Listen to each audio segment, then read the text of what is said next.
Welcome to Courtney on Health. Maxine, as usual, take it away.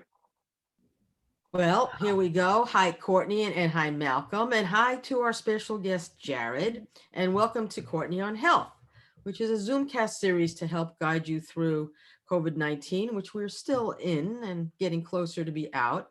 And Courtney has tips on nutrition and exercise. And Courtney is a registered dietitian with a Master of Science in Nutrition and Exercise Physiology. Courtney is an experienced nutritional and health consultant in the New York metro area. And obviously, this goes way past the New York metro area and will help guide you on a path to wellness and health. So, surprise, a poem. It's called Vegetables by Shel Silverstein or Silverstein. I don't know. Here we go. Eat a tomato, and you'll turn red. I don't think that's really so. Eat a carrot and you'll turn orange. Still in all, you'll never know. Eat some spinach and you'll turn green. I'm not saying that it's true, but that's what I heard, and so I thought I'd pass it on to you.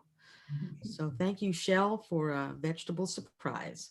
And today we have a very special guest, Jared Smith of Laughing Fork Farm, to talk about the role that local farmers play in the food system and the importance of farm to table meals, as well as knowing your farmer. It's great to know a farmer. So with that, I'm going to turn it over to Courtney to bring in Jared. Yeah, well, I'm so excited to have you here with us, Jared. Thank you for taking your time out. I know what a busy season you're heading into, so we appreciate your time. So Jared studied global and community health in college, but pivoted over to a career in farming after his studies. Upon working on farms of different scales throughout the world, he decided to pursue it in full time. He's worked on various CSA farms throughout the country for 5 years before starting his own farm in 2020. He's going into his second year now on the farm as he grows vegetables and flowers for around 100 CSA shares. So Jared's going to go into more on how the definition of CSA has changed, but I'm just going to put in my 2 cents in terms of my experience. I've done a CSA not here since I moved here to New York, but where I was before, at least historically, and Jared, you can correct me later on, it stood for community supported agriculture, where you upfront, which I know helps the farmers pay into a share of typically vegetables, but it can be extra things like add-ons like eggs and fruit and things like that. And there's usually a designated pickup point where you go to pick up those shares. It's wonderfully interactive. It helps the farmers. It's great for community. It's cost effective. And it's a great way to get incredible produce, so fresh, literally picked, and then, in your home within a short amount of time. So thrilled. I've always liked doing it. I'm actually doing Jared's CSA shared this year, so I'm very excited to look forward to it. But Jared, maybe you can explain maybe how that definition of CSA has changed. Tell us a little bit about the Laughing Fork Farm, and we'll go from there. Yeah, thanks so much for having me.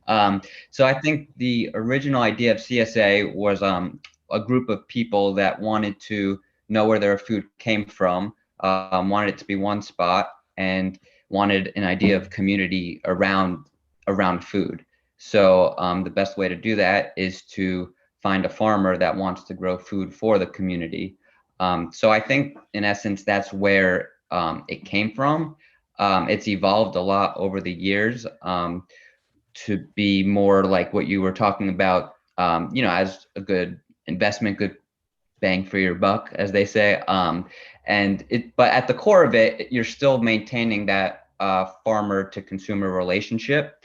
So I think even though it's evolved, the CSA has still kept its core values, which is, the relationship and knowing where your food comes from, and getting your food from one place and knowing how it's grown, and the transparency involved in all of that. How have you picked your, I know that there's obviously a local pickup in my area there, what drives where your pickup points will be? Do you see where the CSA shares are coming from and then try and do a centralized point? How do you get to that decision? Yeah, so being a new farm, I'm originally from northern New Jersey, so I have roots there. So I guess I started, marketing and putting feelers out for specific spots. And I know, Westchester, Bergen County are pretty densely populated areas. The farm is in Orange County, which is, 30, 45-minute drive, not too bad. There's a lot of farms up in Orange County, not as many in Westchester and Bergen County. So, and I know the demand for CSAs is pretty high in those areas. So, just kind of understanding where the interest is and knowing that might have to do some outreach and find where the interest is. Yeah, I bet. So Well, when, excuse me, back, I remember going back 40 years ago in New York, they used to have like a co-op market where it was a small market that local farmers used to drop their produce under. Do you have a similar type of thing? No, I think the CSA that I do, it's 100% of the produce that's packed in the box is grown by me. So it's not really a co-op between other farmers per se. It's really just my farm. I do offer add-ons from other farms, but the veggies themselves all come from my farm. so I know that this comes up a lot. You and I briefly discussed this, Jared, when we were first talking about having you on the show. People are, from my client base to just, it's, most folks are interested in how their food is grown. They really want to support the local farmer, but they don't know how to do that. They're concerned about pesticides. So I know that we did a whole organic labeling show, and I know that you're not necessarily considered an organic farm, but tell us but pretty close. Can you tell us what you do on your farm in terms of managing pests, helping, preserve the nutrients in the soil? I'm sure people would really like to know how that works. Yeah, definitely. And just to be clear, I'm not organic, but I use the organic certification as kind of like a model for how I do my farming. And so anyone that has specific questions, I always tell them that they can reach out to me, and I would answer in as much detail as they want about what specific question they have. But in terms of like specific farming practices, it's always good to rotate your crops, to prevent pest buildup and disease cycles. So yeah, just having a good understanding of how the pest cycles and how diseases spread in the soil, because that inevitably would lead to problems and people needing to spray. Secondly, in organic farming, there's a lot of mechanical barriers. So what a conventional farmer could spray, an organic farmer could just cover with a netting to prevent pests from getting to the crop. So it's more labor intensive, sometimes more costly depending on what it is, but just having a mechanical barrier between the crop and the pest is another way. Yeah, as rudimentary as that sounds, that's still a very effective way. Blocks them out, yeah. Yeah. And then lastly, there are some organic approved sprays. So, case by case, spraying is, labor intensive and the chemicals cost money. So no one wants to do that like right out the bat. It's kind of a last resort if things get out of hand. And some of them aren't even super effective, and they're expensive, and they are organic approved, so they're naturally derived. So that would be the last case scenario. Yeah. How large a farm do you have? How many acres and how much crops do you produce? I'm farming on 4 acres this year. 4 acres? Yeah.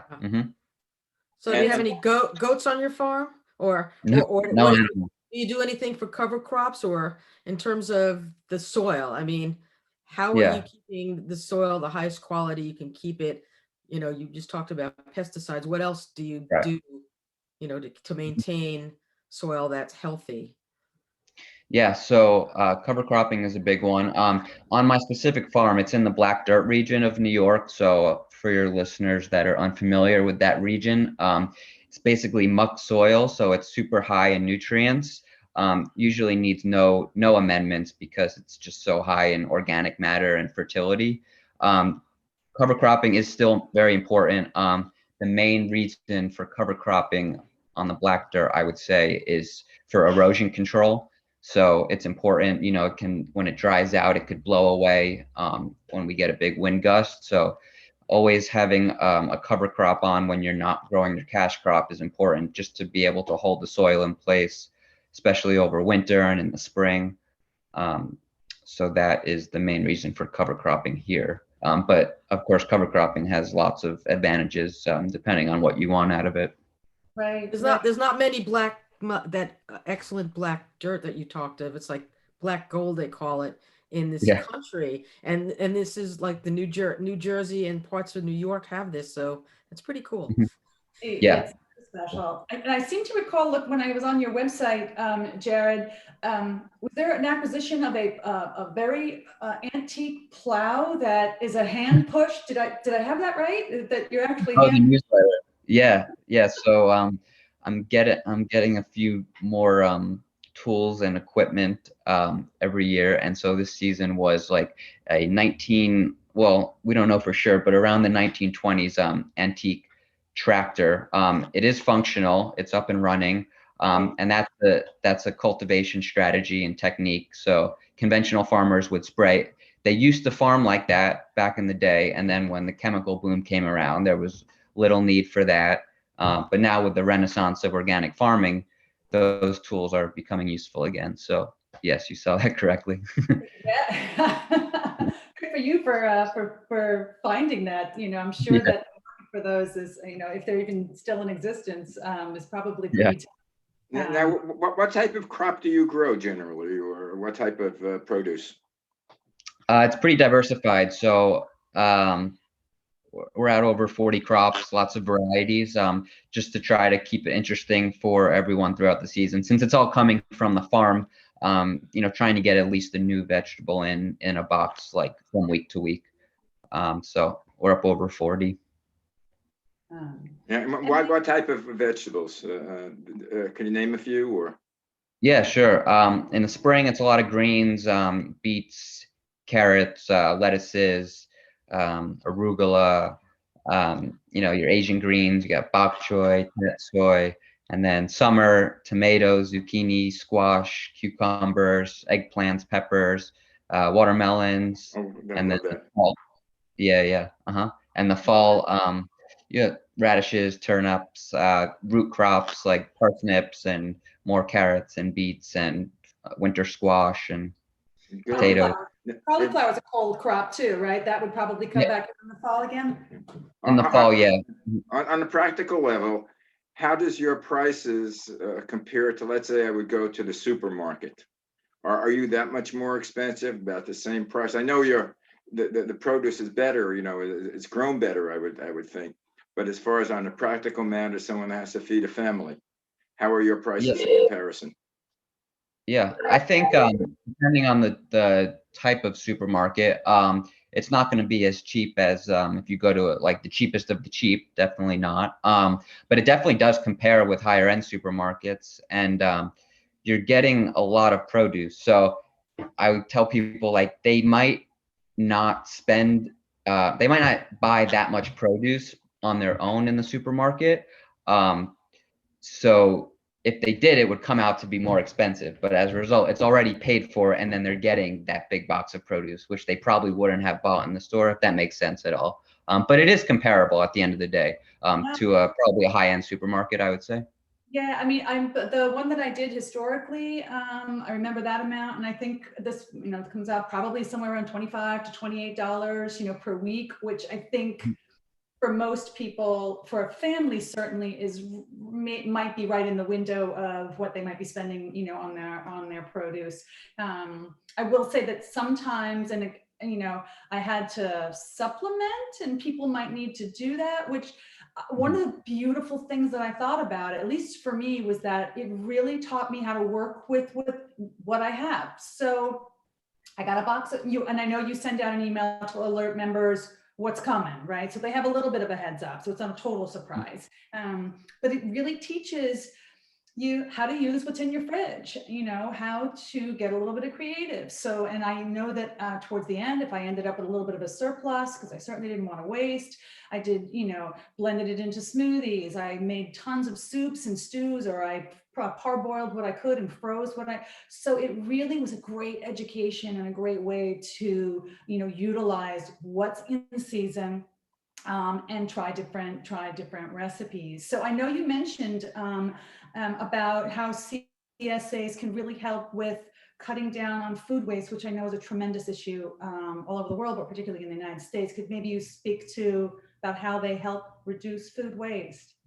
Yeah, sure. So as a CSA farm, we kind of crop plan in the winter. And then, so if we know how many CSA shares that we're going to farm for, we can make a plan, know how much produce to grow, and then grow, the appropriate amount of food. Whereas a lot of farms at my scale might be doing the farmer's market route, which is great, but it's more of a mentality of let's grow as much as we can, then let's try to sell as much as we can.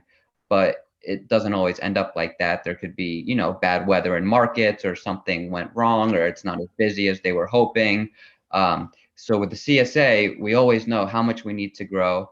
We grow it. If we have a surplus, it ends up in members' boxes. And so it's just a benefit for them. They might get an extra head of lettuce because we grew a little bit too much just to give ourselves a buffer, but it all worked out. So they just get it all that week. So growing the appropriate amount of food and not having food either picked and then washed and not sold is one way to waste it. Or some farmers, if they grow too much, they know they won't be able to sell it.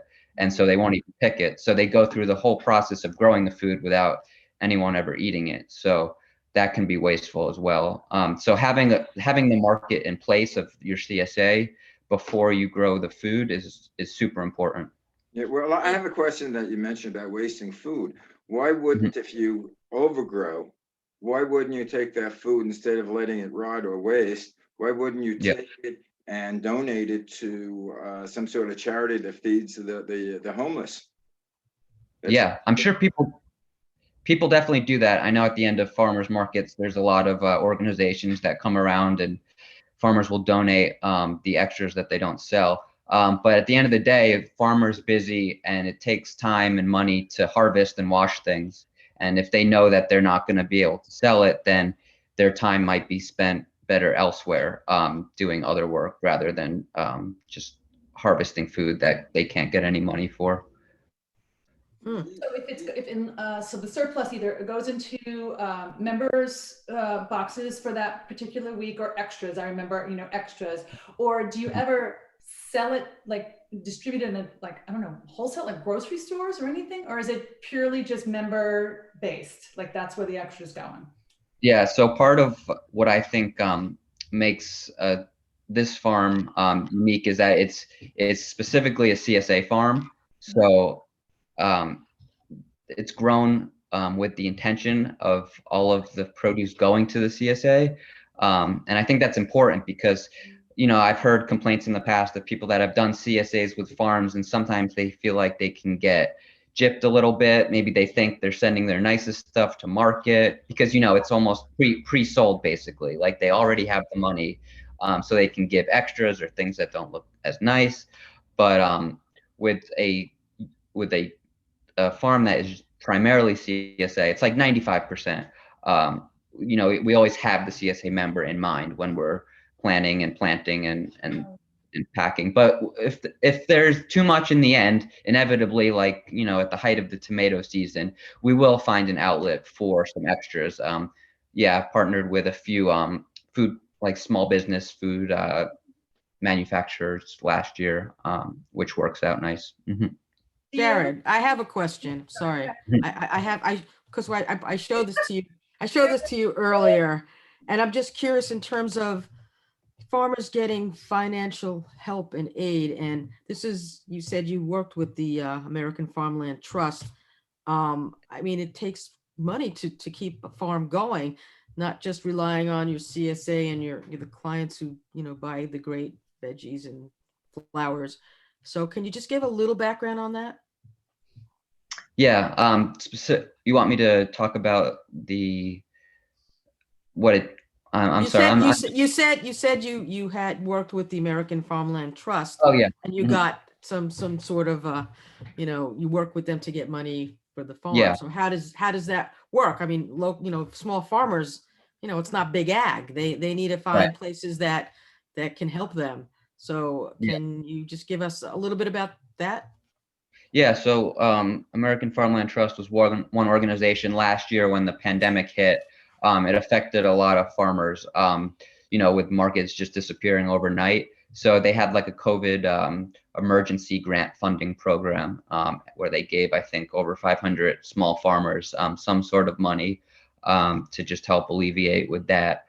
So that was one way. And then also the government has also been pretty helpful with small farmers specifically. I think it was if you grossed under 500,000 in sales per year, you were eligible for it. And they were pretty generous in there. It's a forgivable loan essentially. So you just had to meet certain requirements and tell them where the money was going to go to. And yeah, there's some resources out there, other nonprofits that also do grants as well. So a combination of that is always helpful for a farm that's just starting out. I'm Yeah, sure. what I never could see, and I still don't understand it, why the federal government gives money to certain the larger farmers for not growing certain crops. I recognize the fact that they can't have it on the open market, but there's such a need for food around the world. I don't see why the federal government wouldn't give them money to grow the crops and then give it to other countries that need the food, or in our country. I still don't see the reasons for that. Well, Yeah, I think this comes back to, even, before you push money, the waste issue becomes problematic. There's waste on all different levels, but at the farm level is one of them, as you mentioned, Jared. It's like, sometimes stuff is grown. So before you push money into something, I think there does need to be a careful look at where is it going to go, or is it going to go to waste? Because we certainly don't want to contribute to any more. I know it's awful. We're people who are food insecure and not eating, and yet we're throwing away, hundreds of thousands of pounds of food every year. So we're going to have Jared on for another conversation. Right. It's known as planning and government and having the right people that know what the hell they're talking about.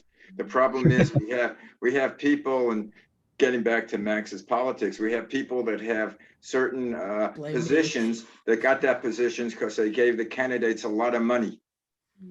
Well, that's a whole other topic that we do a But show on.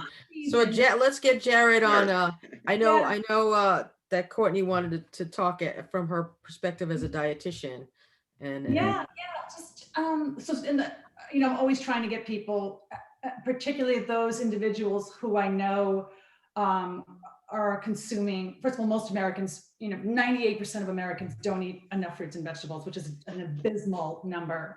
So I'm all for finding ways to get more produce into those individuals of all different socioeconomic backgrounds. I know this is somewhat outside of your scope, but any ideas? I mean, I think a CSA is great on how you might encourage.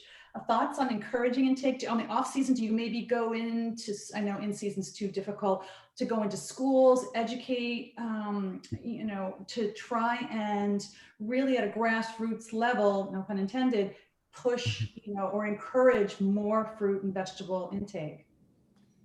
Yeah, well, to answer the first part of that, I think it's for someone that has the desire to consume more fruits and vegetables, but don't really know how.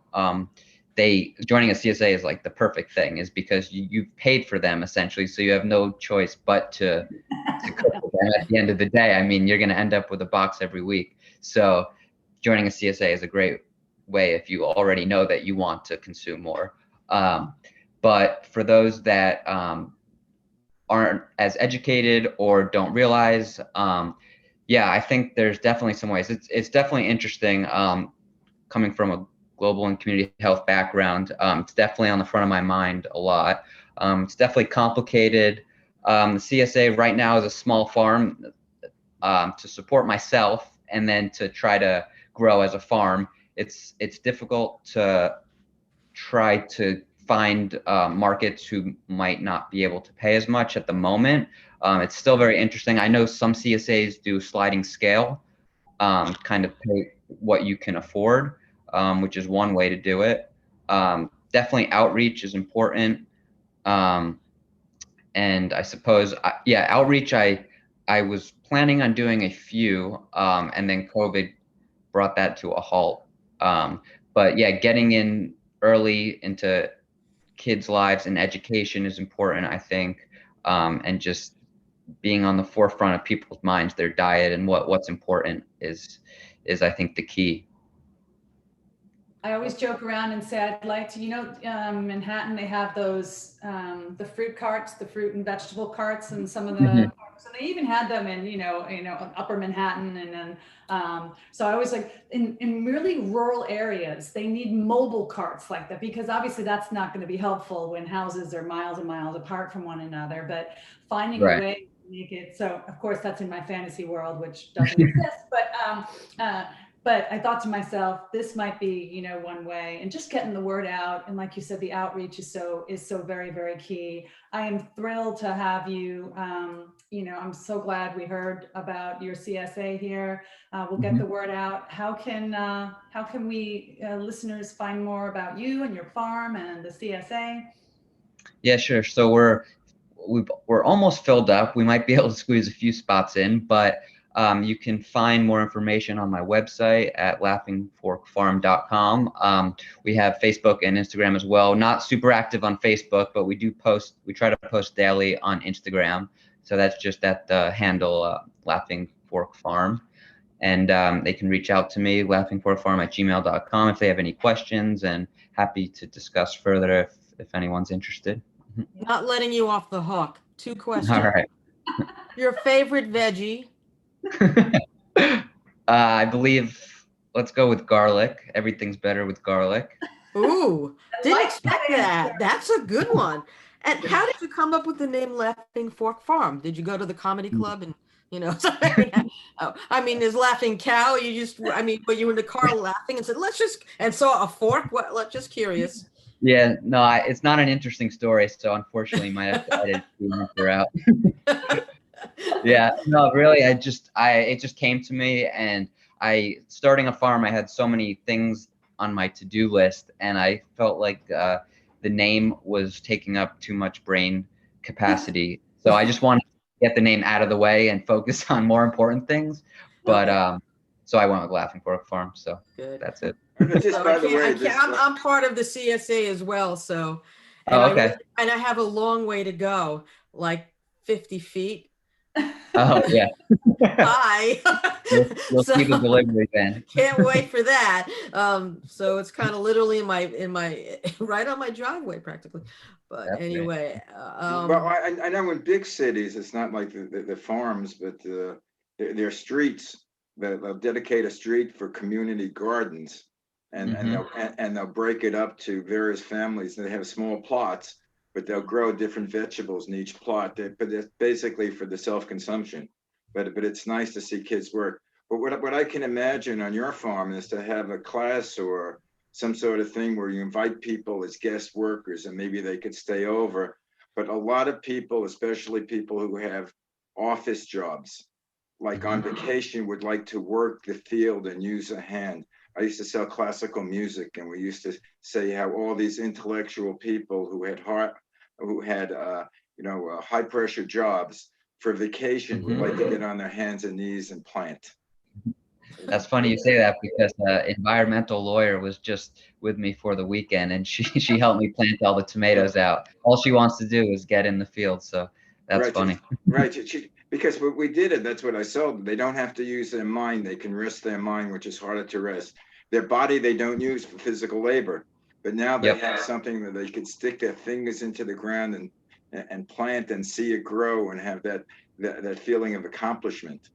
That's a great point that you brought up, though, Malcolm. Do you, because I'm thinking of the last CSA I did, Jared, do you at this point not, because I know some actually require volunteers to either work the farm or work the distribution areas. Are you set up to do that? Is that not something your CSA implements? Yeah, we don't do it now just because I don't own the land that I'm on. So then there's always legal issues, with liability insurance and things like that. So I haven't dove too deep into it. And also the farm is not so far from the members. It's 45 minutes, but it would require some sort of logistical planning. But definitely in the future, it's something that interests me. And yeah, it's always good for the consumer to see where their food is grown. So yeah. Wasn't there a small movement by Michelle Obama in the White House where she would take kids and they would plant things, do a garden, a fruit and vegetable gardens? I believe I don't know so. where that ever went. Yeah, no, she still has a lot to say about child nutrition and everything. And I think we need Jared to give us one more time his where to get him so we can Right, wrap. So you hear the we asked him PPP? 5 questions after we wrapped. So here we go. How's that? So one more time, Jared, where do people get your website? You can see my website and more info about the CSA on www.laughingforkfarm.com. And on Instagram, we're pretty active. We try to post every day with the Instagram handle Laughing Fork Farm. Awesome. Great. So Jared, it's the end of our time. Okay. Yep. Thank you very much for coming, and we must do another show with like this and give out the information. It's fascinating on what's happening. okay, Sounds I'm great. gonna wrap. So thanks for joining us for Courtney on Health. To get more info, follow Courtney on her Facebook page, Courtney on Health, on Instagram at CLG Wellness, and visit her website, CourtneyGravenese.com. For more shows, go to malcolmpresents.com and manyshadesofgreen.com. And remember, Courtney on Health, smart, sound nutrition, strong, safe fitness, and we'll catch you next time. Thank you so much, Jared. Thank you, All Jared. right, guys. Thank you, Max and Courtney, and see you next week. Bye. Next week.